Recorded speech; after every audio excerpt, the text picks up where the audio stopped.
Hi guys, happy Valentine's Day. I'm here with my two new friends. They showed up at our house last night. This one here was hidden in a couch cushion. This one here was in the bed. When I went to get in bed, they were both kind of hiding under blankets. David knows I love Squishmallows, and so these were both fabulous Valentine's gifts. Thank you, David, if you're watching this. I wanted to wish everyone a happy Valentine's Day and say a couple of things about this holiday. Number one, you can choose to love yourself every single day. You don't need another person to love you. It's nice to have that and incorporate that in. But one of the things I see clients, friends of mine forget is how important it is to have self-validation and self-love and self-compassion, that thing that we give ourselves. We don't need to depend solely on other people for it. We can choose to take care of ourselves, show up for ourselves mentally and emotionally, and that's something we should do every single day of the year, not just on Valentine's Day.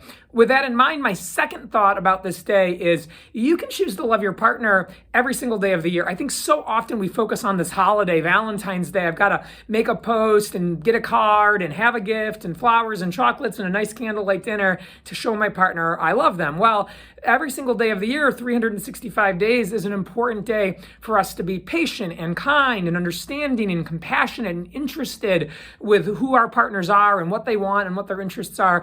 And when we do that, we don't need to depend on a holiday like Valentine's Day to show our partners we love them. We show them that every single day. One of the things I'm working on in my relationship with David is to be a better gift receiver. So I wanted to share how much I love these two new Squishmallows that are additions to our collection. That was so cool to come home last night and see them both kind of lying around the house. But David gave me a bunch of Christmas presents, and I've realized how special and how meaningful every single one of them was and how much thought went into all of them. And I wanted to find a fun, unique way on Valentine's Day to thank David for that gift. And so I finally found the time to make this video today.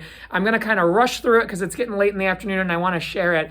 But we talk a lot about how important it is to be a good gift giver. We talk much less often about how good it is to be a good gift receiver. And so I'm going to try to do that right now and talk about these things that David gave me. So for Christmas, probably the gift I like most is this ornament. And it says Amy 2023 Mammoth on it. And it's this picture of a girl with kind of blonde hair, looks sort of like me, skiing. And she has this bright pink jacket on and these bright pink skis.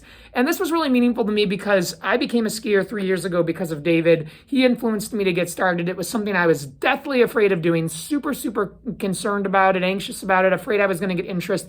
And now it's become just a passion of mine. I'm completely in love with it. And I wear pretty pink clothing. Pink's my favorite color. David obviously knew that. But this sort of looks like something I would wear on a mountain. And so when I saw that, I thought, how cool. He's reminding me of me overcoming fear and this important thing that I've challenged myself to do. It's something we share together. It's something that he got me involved in. And so Mammoth is one of the places I feel like I've gotten much better. It was where I started doing some blacks.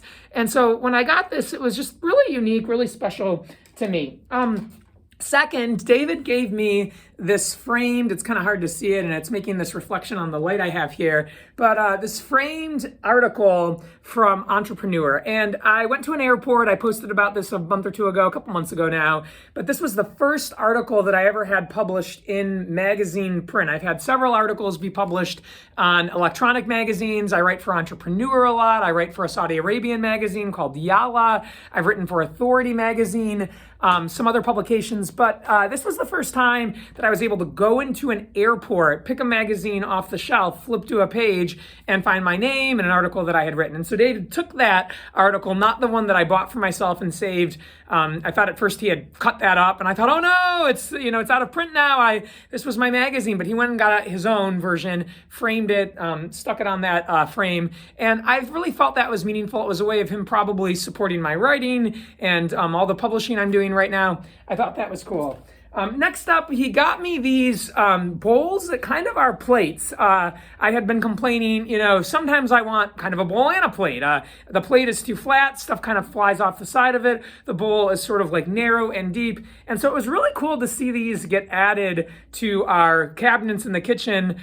They double sort of as, again, they're flat, but they're also round. And it's kind of, it reminds me of something my uncle and aunt once talked about many, many years ago. My uncle got my aunt a snowblower for Christmas, and she was appalled. Like, why didn't you get me jewelry or a really expensive ring? And he was out of town a lot at that time. They were living in Buffalo, New York, where it's very snowy, and she, didn't have the ability or stamina to do all of the shoveling and really wanted a better, cheaper, easier way. And he got her the snowblower, and she didn't appreciate or like the gift until she found out how easy it was to turn it on, use it, push it. And it was in those moments where a really bad snowstorm had hit and she was able to get her driveway cleared out so she could go somewhere that she realized the love behind that gift and appreciated that the thought he was trying to make her life easier and solve a problem that she was having. So I thought that was cool. Finally, David got me these candles. This one says Aries, the honest ram, and this one is Pisces, the intuitive fish. And I kind of laughed at this when I first saw it because I thought, those aren't either of our astrological signs. I'm a Virgo. You're a... Oh my gosh, I don't even know what David's sign is. He was born in January. Does that make him a Capricorn or a Aquarius? I don't know. But so when I asked about it, like, oh, did you get these just because they were the only ones left? They smell really, really delicious, by the way.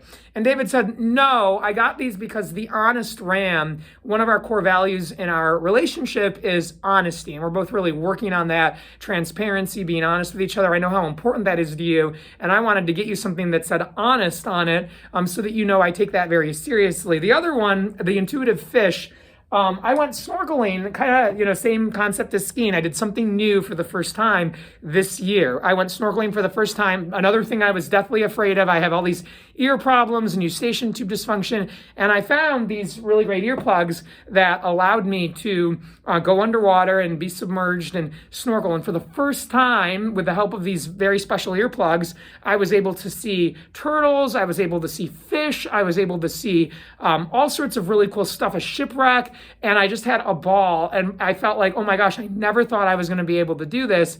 And I've actually proven to myself I can go underwater. I can snorkel. I just need to use these earplugs. So the ornament, the magazine article that was framed, the candles, the bowls, and then these cute, very cute, adorable Squishmallows. I appreciate all of them. It feels like David really put some effort into like, what would Amy like? Like, let me get her something that would be meaningful to her. Finally, for Christmas, he gave me a card that within it said that he was going to buy me skis and ski boots, which we've done half of. We've bought boots a week or two ago. We now own our own custom boots now. We've been renting this whole time, and soon we're going to be buying skis. I'm in the research of which ones I want. And so I just really want to wish David a happy Valentine's Day. Tell him I see you, I notice you, I appreciate the time and effort that you exerted towards our relationship. I feel seen, I feel valued. I feel that there was some creativity and some thought into, what was 2023 about for Amy, and how can I tell her that I observed these moments and they're meaningful to me as well. And so one of David's Valentine's gifts today was this video and me acknowledging his gifts and his thoughtfulness, and working on the art of being a better gift receiver. It's not my primary love language, not even in my top two. And so, again, gifts, I'm noticing that this has happened. With that, I hope everyone makes a great Valentine's Day, whether you're single or looking to mingle, or you're in a new relationship or a very long-term committed relationship. I hope you remember, again, you can love yourself, and every day is a day to love your partner, love the people you care about. And with that, everybody make a great day as you do every day.